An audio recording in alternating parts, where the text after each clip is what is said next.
kulantay ismaqal wanaagsan oo suuban saaxiibayaal soo dhawaada casharkeena maantay waxaan qiyaasay inuu xiise gaar leeyahay wuxuuna ku saabsan yahay shukaansi ama wada sheekaysi wiil gabar dhex maraya oo daadis ah macnaheedu waxa wiil isku daadinayo waxba yaan kaga soo hordhicin casharka adigu ilaa 3 qaybood buu ka kooban yahay insha Allah saan rajeynayo marka maanta qaybta koowaad baan qaadanaynaa marka saaxiibayaal aan isla socono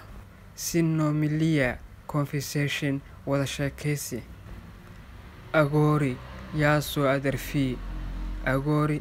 aderfi boy hi sister waxa wada sheekaysanaya wiil iyo gabar marka hadda sheekada waxa bilaabay wiilka markii koowaad bilaabay marka agori afgariga waxa ku noqonaysa waa wiil Englishna waa boy oo sidoo kale waa wiil marka waa ku salaamay walaashiis buu hadalka bilaabaya ama waa ku salaamay walaalay marka afgariga waxa noqonaysa yaso aderfi markaana waa jawaabtii gabadha koritsi dan de khoma khayratismus abo agoria san ke esena dan de khoma khayratismus abo agoria san ke asena I don't take kama qaado the greeting salaan from the boys wiilasha like you adoo kala ah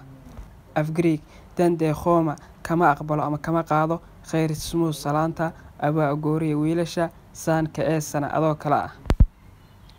agori yatiles seemana after taasqima logiya waa jawaabta wiilka markaana saaxiibayaal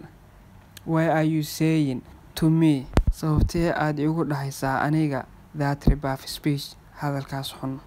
Greek agori wiilka yatiles seemana sababtee aad igu dhahaysaa aniga after taasqima logiya kelmadaas xun ama hadalkaas xun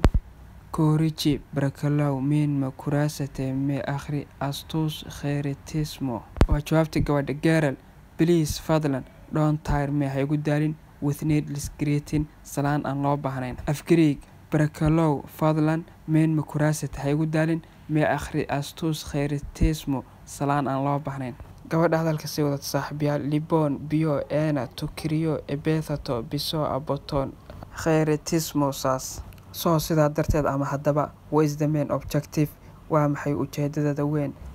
behind your greeting ee ka dambaysa salaantaada afgariig libon haddaba bion ena tukriyo ebethato waa maxay ujeedada weyn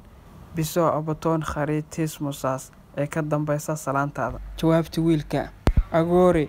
aderfi milamo irama sa ebisaqna boy wiilka wuxuu leeyahay sister speak to me walaalay ila hadal calmly si degan I was looking for you waxaan ku raadinayay afgariig aderfi walaalay milamo ila hadal irama si degan si ebisaqna waxaan ku raadinayay wili saaxiibada hadalka wiilkii baa sii wata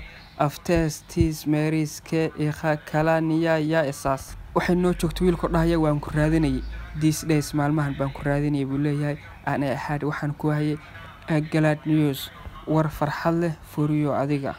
afgariig waxay noo joogtay bisaqna macna waa ku raadinayay aftertis maris maalmahan ke iqa waxaan ku hayay kala niya war wanaagsan ya isaas adiga hadalka waxa la wareegtay gabadha markaan Korichi yati bisaqnes ya imena Gerald why were you searching for me sababtee baad ii raadinaysay aniga afgariig yati bisaqnes ya imena sababtee baad ii raadinaysay aniga qaybta koobaad ee casharka saaxiibayaal maanta intaasaan ku joojinayaa haddii alla idmo insha Allah inoo biriyo qaybta ku xigta waanu xaajiyo saaxiibayaal waxaan ilaahay marna guusha ka raja dhigna like subscribe na isku saacidno salaamka kaga tagay assalaamu calaykum waraxmatullaahi tacaala wabarakaatuh